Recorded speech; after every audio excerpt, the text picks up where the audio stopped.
Welcome प्यारे बच्चों।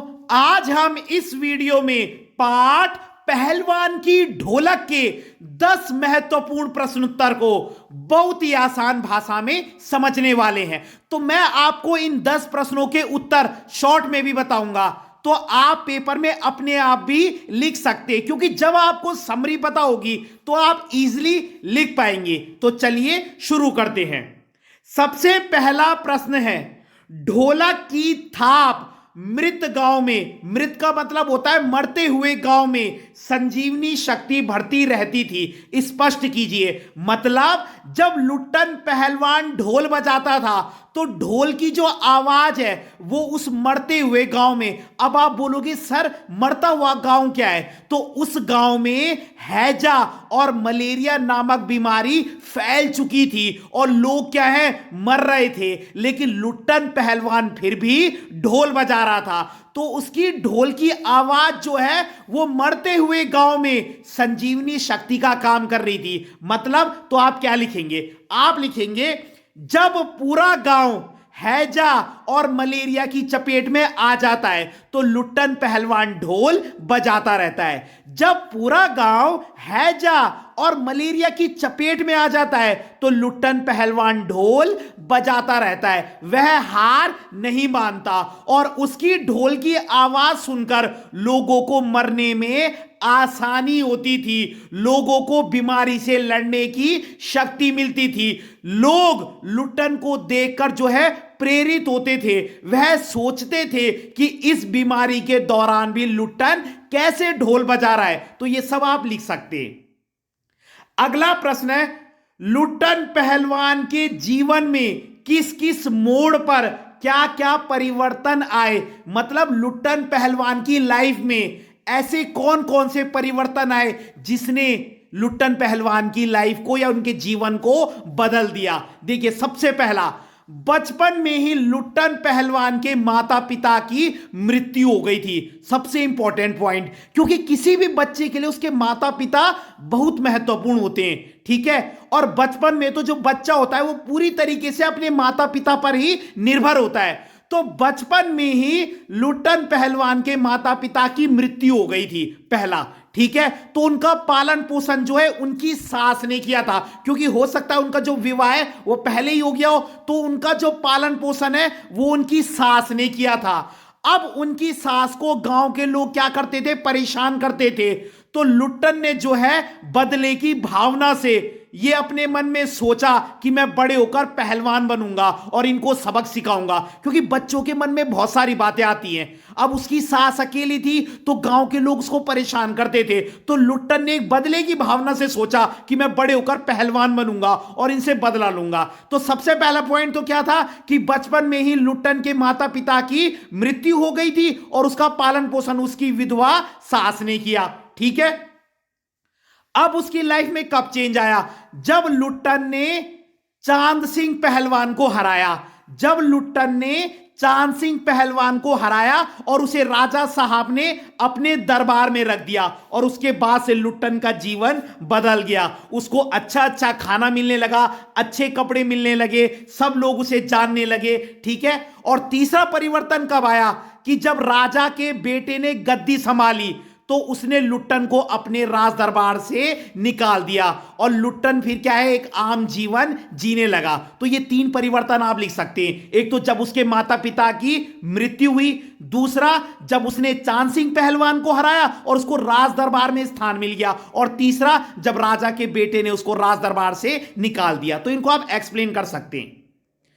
अगला प्रश्न है, महामारी फैलने के बाद सूर्योदय मतलब सुबह के समय में और सूर्यास्त के दृश्य में क्या अंतर होता है? तो आपने बताना है कि जब गांव में महामारी फैली थी तो सुबह की सिचुएशन क्या होती थी और शाम की क्या होती थी। तो क्या होता था, देखिए, सुबह के समय तो क्या होता था, सूर्योदय के समय जो है रोज 3 से 4 लाशें मिलती थी, है ना।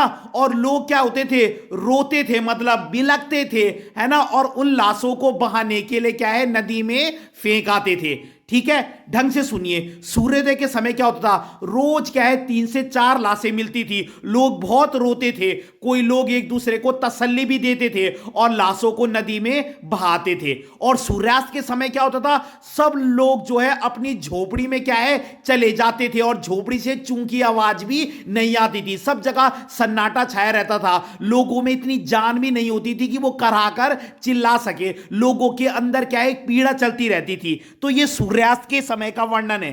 ठीक है, सूर्यास्त के समय क्या है, लोग अपनी झोपड़ियों में घुस जाते थे और उनके अंदर इतनी जान भी नहीं होती थी कि वो कुछ बोल सके, वो अपनी पीड़ा को क्या है सहन करते रहते थे। ठीक है, और सूर्योदय के समय क्या होता है, सुबह के समय रोज 3-4 लाशें मिलती थी, तब लोग एक दूसरे को जाकर तसल्ली देते थे और उन लाशों को नदी में बहाते थे।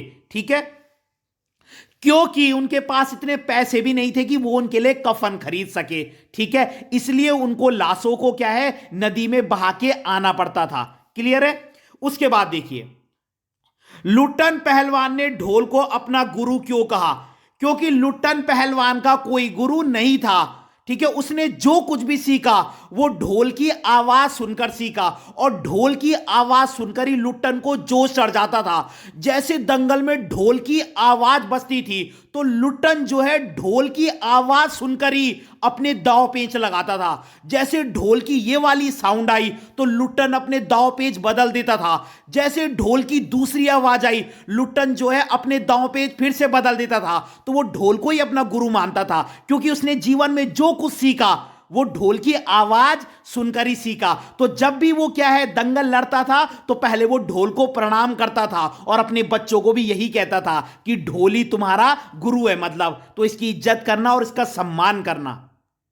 उसके बाद अगला प्रश्न है, ढोल की आवाज का पूरे गांव पर क्या असर होता था, जो मैं बता चुका हूं। लोगों को मरने में आसानी होती थी, लोगों को बीमारी से लड़ने की शक्ति मिलती थी, लोगों के अंदर एक जीवन जीने की प्रेरणा जाग जाती थी। तो यह भी आप लिख सकते हैं।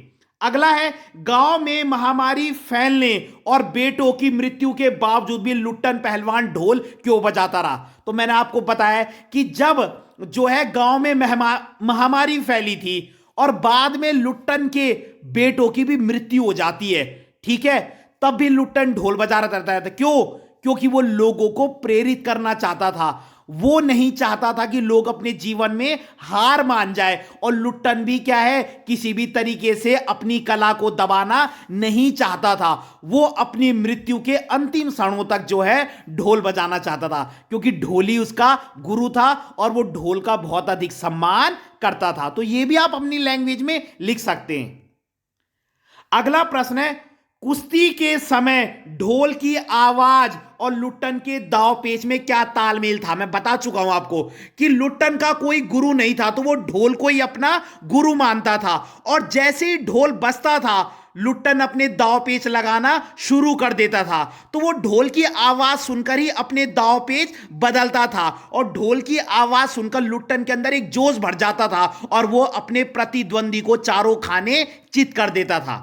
ठीक है, अगला है, पहलवान की ढोलक पाठ में संदेश दिया गया है कि लोक कलाओं को संरक्षण दिया जाना चाहिए। अब लोक कलाएं क्या होती है, देखिए ये दंगल होता है, दंगल भी कुछ कुछ राज्यों में फेमस है, जैसे हरियाणा हो गया, पंजाब हो गया, लेकिन सब जगह दंगल नहीं चलता है और कई कई जगह दंगल को समाप्त किया जा रहा है। तो वो यही कह रहे हैं, जो लोक कलाएं होती है, लोक कला का मतलब होता है जो किसी पर्टिकुलर जगह पर फेमस होती हैं। तो ऐसी कला, अब जैसे राजस्थान है वहां कठपुतली चलती है, कठपुतलियों का खेल, लेकिन आज के समय में हमारी लोक कलाएं क्या होती जा रही हैं, एकदम समाप्त होती जा रही हैं। ठीक है, तो हमको अपनी लोक कलाओं को बचाना है। ठीक है, क्योंकि हमारी लोक कला ही हमारी संस्कृति की पहचान होती है और अगर हम अपनी लोक कलाओं को नहीं बचाएंगे तो हम अपनी संस्कृति से भी क्या हो जाएंगे, दूर हो जाएंगे। तो आप समझ गए होंगे, जैसे मैंने राजस्थान में कठपुतली वाला एग्जांपल दिया, वहां कठपुतलियों का खेल दिखाया जाता है ना, वो वहां की लोक कला है। कई जगह दंगल चलती है, आपने दंगल मूवी भी देखी होगी,